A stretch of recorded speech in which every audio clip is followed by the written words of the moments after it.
I want the wind to carry me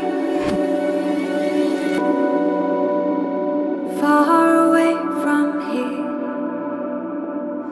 This video is for the 21-year-old me who was sat there feeling a little bit lost, unsure whether I should take the plunge and go travelling solo on my own for the first time. Little did I know it would change who I am and change my life forever, and it's a decision I'm eternally grateful I made. I want the sea to rescue me. I'm hoping the audio works on this and the wind isn't ruining it. One thing I love about solo travel that you're not going to get when you're going with people that you feel very comfortable with, or that you're merged into a group that sucks out your personality or causes you to kind of act like you would when you're back home. When you're put into a new environment and you're on your own, you almost get to reinvent yourself and you get to be who you want to be, and that's not faking it. That's just part of solo travel and being alone, being in a new environment and being exposed to new things. A part of you gets to come out that doesn't usually, that might get influenced by external factors such as people, social pressures and other things. I guess in short, you get to properly be you.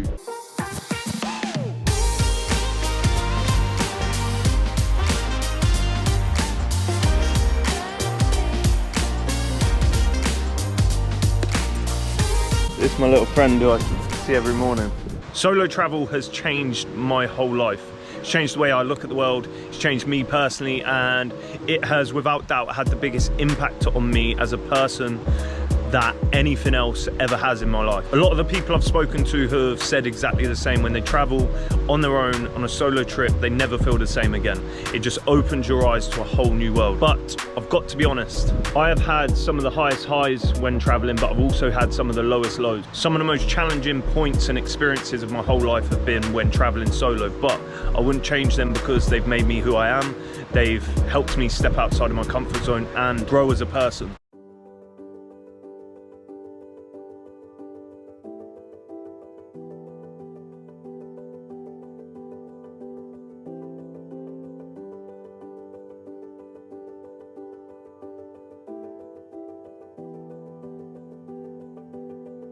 Nowadays we're all very familiar with stepping outside of our comfort zone being like a motto that everybody lives by.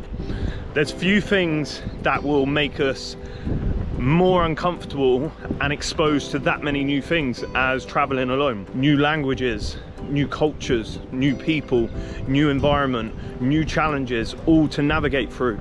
And even though it's not going to be as challenging as going through a war or going through some heartbreak or some real shit that might happen to you personally, the micro challenges and discomfort that you're going to experience on a regular basis is going to be happening at a lot higher of a frequency when you're traveling solo. Things don't always go to plan, and when they don't go to plan, it means that you're going to have to be a little bit fluid and solve the problems on your own, which is going to take you to places sometimes that are very uncomfortable. I've had experiences when traveling that have been horrible that I don't wish on anyone, and I've had amazing experiences too, but all of them have taken me outside of my comfort zone, and for that I'm grateful. And usually when you go through it, you come out stronger on the other side and a little bit wiser as well.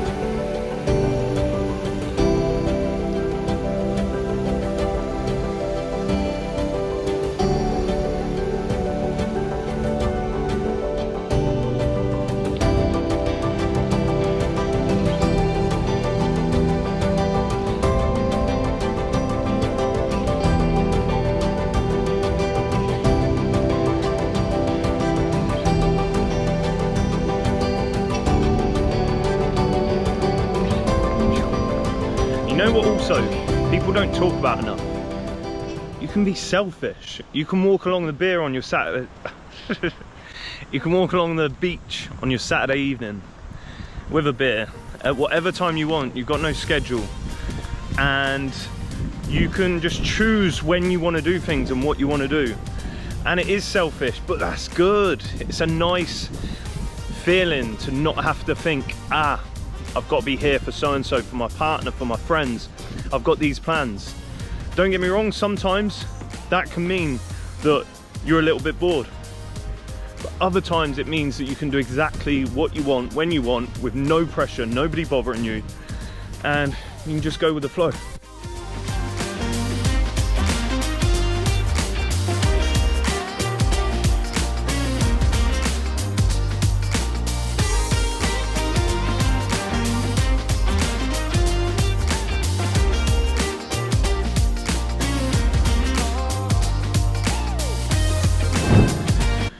One thing that people get worried about when traveling is being lonely. There ain't no two ways about it. If you stay away for long enough and travel for long enough, you will be lonely, and that's fine. It's part of it. And I think it reminds us of the need to value the people that we care about and the people that we do have around us, because when you're on your own, you miss them the most and you realize what matters. But also, it gives us time to be alone and actually think what's important to us. What do we actually want?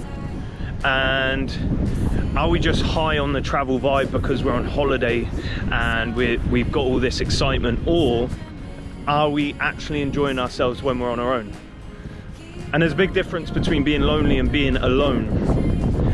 And don't ever be afraid of being alone, because it's quite a nice feeling. I quite like it. Don't like feeling lonely, but being alone, I'm all for it. You know what I really like about traveling solo? You get to meet new people, and you have to meet new people. You have to be social, more social than what you usually are, because if you don't, and if you're not willing to speak to people, you're never going to meet people. Evening. Hello. How are you? I'm good. How are you? Hi, thank you. Good. How long stay here? Tomorrow I leave. Where you from? England. I've been here 1 week. I've been in Thailand 1 month. I'm here until April. Have a nice day. You too. Thank you.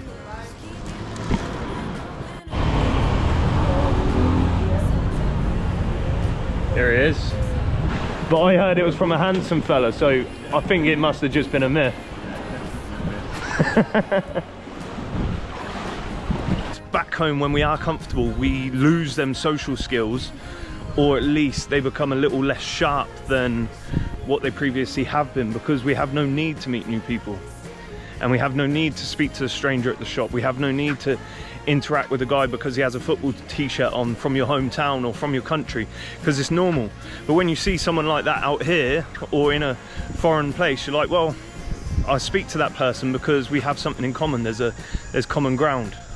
And I think them skills are invaluable personally. And pivoting straight off of that point, you get to choose your friends and the people you spend time around.